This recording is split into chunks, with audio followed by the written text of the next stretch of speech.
السلام عليكم ورحمة الله تعالى وبركاته، إخواني وأصدقائي، أسعد الله أوقاتكم حبايب قلبي. أنا بتشكر كتير أصدقائي على القناة الأوفياء اللي اتصلوا فيني وكانوا عم يطمنوا عني بهي الأحداث هي وبهي الأوضاع. الله يحمي الجميع إن شاء الله عز وجل، ويكون الكل بخير وصحة وسلامة. وحابب كمان أوجه سلامي لأهل العراق، أصدقائي وإخواني حبايب قلبي اللي كمان كتير كانوا عم يطمنوا علي بهي الفترة هي، اللي هن محمد الراشدي من العراق. ألف تحية حبايب قلبي، إن شاء الله تكونوا كلكم بخير وسلامة يا رب. وأخي قاسم الشامي الدليمي إن شاء الله كمان تكون بألف صحة وعافية وسلامة حبايب قلبي. وبشكركم على هالاتصال اللي عم تتصلوا فيه وتطمن علي حبايب قلبي. بالنسبة لموضوع حلقتنا اليوم أصدقائي، رح نحكي فيه عن المشاكل اللي عم تواجهها الببغاوات بحالة تساقط الريش مثلا أو النتف. هي ثلاث حالات، في عنا الحالة الأولى النتف، والحالة الثانية تبديل الريش الطبيعي، والحالة الثالثة اللي هي بتجي مرضية إنه الببغاء بيروح كل ريشه وليش ما بنعرف.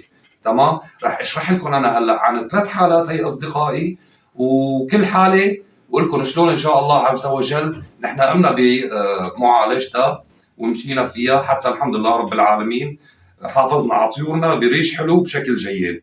اذا حبايب قلبي، الحاله رقم واحد اللي هي النتف ومشاكل النتف بشكل عام يعني.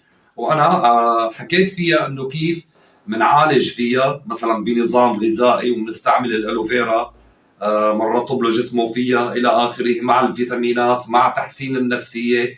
تمام، هذا الشيء انا شرحت عنه فيديوهات سابقه موجوده ان شاء الله، انا بحط لكم الرابط.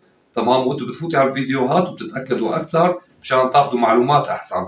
هي حاله رقم واحد، بيكون شكل الطير هو وناتف بدل ما حيبين معنا هلا هون بالصوره حبايب قلبي. شلون كيف بده يكون موديله هو وناتف، شلون بدي انا افرق بين ناتف ريشه ولا عم يبدل ريشه ولا فايت بمرض تساقط الريش. تمام، مثل ما لنا شايفين هون حبايب قلبي عنكم بالصوره، انه عامل مو مخلي اي ريشه بجسمه، وعامل مثل ندبات على الجلد تبعه مبين، او مثل جروح خفيفه. تمام اصدقائي، هي بالنسبه لرقم واحد اللي هي النتف. والحاله الثانيه حبايب قلبي اللي هي انه بيكون الطير عم يبدل ريشه بشكل طبيعي من الشهر الرابع مثل ما بنعرف وللشهر السابع حبايب قلبي، اوقات بتمتد للثامن. وكيف حيكون شكله بتبديل الريش بشكل طبيعي حبايب قلبي، مثل ما راح يطلع معنا هون بالصوره هيك راح بيكون شكله حبايب قلبي. تمام، وهلا اصدقائي الحاله الثالثه واللي هي الاهم، يلي ما عم يعرفوا كثير من العالم يفرقوا بين نتف ولا هر ولا تبديل. تمام اصدقائي، هي الحاله الثالثه حاله مرضيه بتجي عن عباره عن تغذيه مو ضابطه. تمام، يعني ما في نظام غذائي صح، ولا في فيتامينات، ولا في عنايه. واوقات بنكون حاطين الطير بمكان يا اما جاف، تمام اصدقائي، وما فيه رطوبه.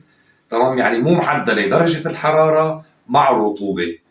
تمام اصدقائي، بتصير معه هيك. شلون بدنا نعالج هي الحاله بالذات؟ هي الحاله بالذات بتتعالج رقم واحد بغذاء ممتاز، يعني نظام غذائي مركز، بالاضافه للفيتامينات الآ والإي ودال، وكالسيوم زياده بدنا نعطيه اصدقائي.